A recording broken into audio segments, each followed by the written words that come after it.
नमस्कार। रजिस्ट्रेशन की प्रक्रिया संपूर्ण कर लेने के बाद लॉगिन करने के लिए कृपया वेबसाइट पर दिए गए लॉगिन वाले विकल्प पर क्लिक करें एवं अपना रजिस्टर्ड ईमेल आईडी एंटर करें।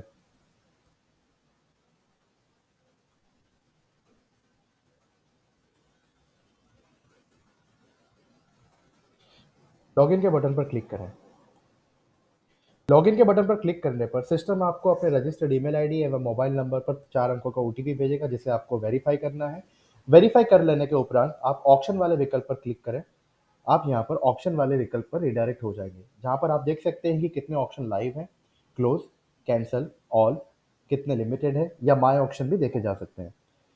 ऑक्शन की प्रक्रिया में भाग लेने के लिए आपको सर्वप्रथम पेमेंट करना होगा और पेमेंट करने के लिए आप दिए गए विकल्प पेमेंट डैशबोर्ड पर क्लिक करें।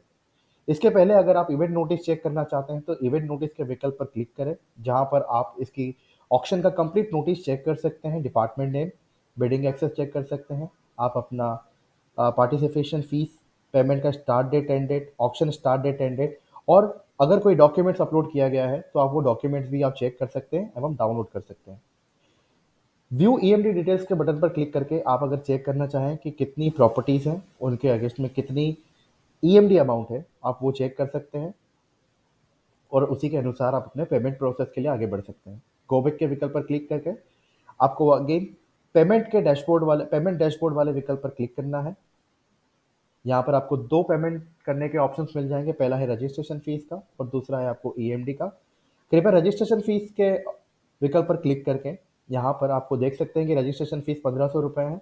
यहाँ पर आप टाइम देख सकते हैं कि कुल कितना समय बाकी है। पे के विकल्प पर क्लिक करें।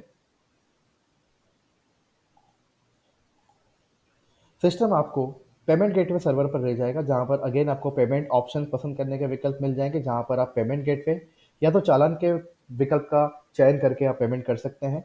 यहाँ पर पेमेंट गेटवे का विकल्प चयन कर रहे हैं, पे के विकल्प पर क्लिक करना है। यहाँ पर आपको रिमार्क्स में एंटर करना है, जैसे कि मैं यहाँ पर एंटर कर रहा हूँ रजिस्ट्रेशन फीस। पे के विकल्प पर क्लिक करना है।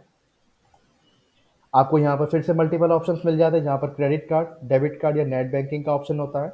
यहाँ पर credit card, debit card select करके भी आप पेमेंट कर सकते हैं या नेट बैंकिंग के ऑप्शन का चयन करके आप अपना पसंदीदा बैंक पसंद करके मेक पेमेंट के बटन बटन पर क्लिक करके आप पेमेंट कर सकते हैं और आप इस तरह से आपका जो पेमेंट होगा वो सक्सेसफुली हो जाएगा।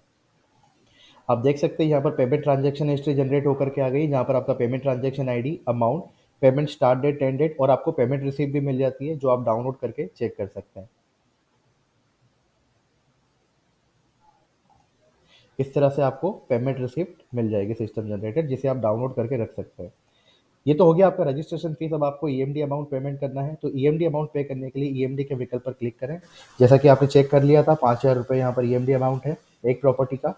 ₹5000 एंटर किया, पे के विकल्प पर क्लिक करके कंफर्मेशन करना है, ओके। सिस्टम आपको फिर से बैंक के पेमेंट गेटवे सर्वर पर ले जाएगा, जहाँ पर अगेन आपको पेमेंट ऑप्शंस मिल जाएंगे, जहाँ पर पेमेंट गेटवे चालान के ऑप्शन का चयन करके आप पेमेंट कर सकते हैं। यहाँ पर हम पेमेंट गेटवे सेलेक्ट कर रहे हैं। यहाँ पर रेफरेंस रिमार्क्स में ईएमडी एंटर करके सबमिट कर रहे हैं। यहाँ पर अगेन आपको नेट बैंकिंग का पसंद कर रहे हैं हम, यहाँ पर एवेन्यू टेस्ट। जैसे हमने क्लिक किया, आप देखेंगे यहाँ पर हमारा पेमेंट सक्सेसफुल हो गया है। तो इसी तरह से आप अपना रजिस्ट्रेशन फीस का एवं ईएमडी अमाउंट का पेमेंट कर सकते हैं और ऑक्शन की प्रक्रिया में भाग लेने के लिए एलिजिबल बन सकते हैं। याद रहे कि जब तक रजिस्ट्रेशन फीस एवं ईएमडी अमाउंट का भुगतान सफलतापूर्वक नहीं किया गया होगा, आप ऑक्शन में भाग लेने के लिए असमर्थ रहेंगे। आप ऑक्शन में भाग नहीं ले पाएंगे। जब तक आपका पेमेंट स्टेटस भी यहाँ पर अगर सक्सेस नहीं आता है, आप ऑक्शन में भाग नहीं ले पाएंगे। तो ऑक्शन में भाग लेने के लिए आपके दोनों पेमेंट, रजिस्ट्रेशन फीस एवं ईएमडी अमाउंट का पेमेंट सक्सेसफुली किया गया होना चाहिए। धन्यवाद।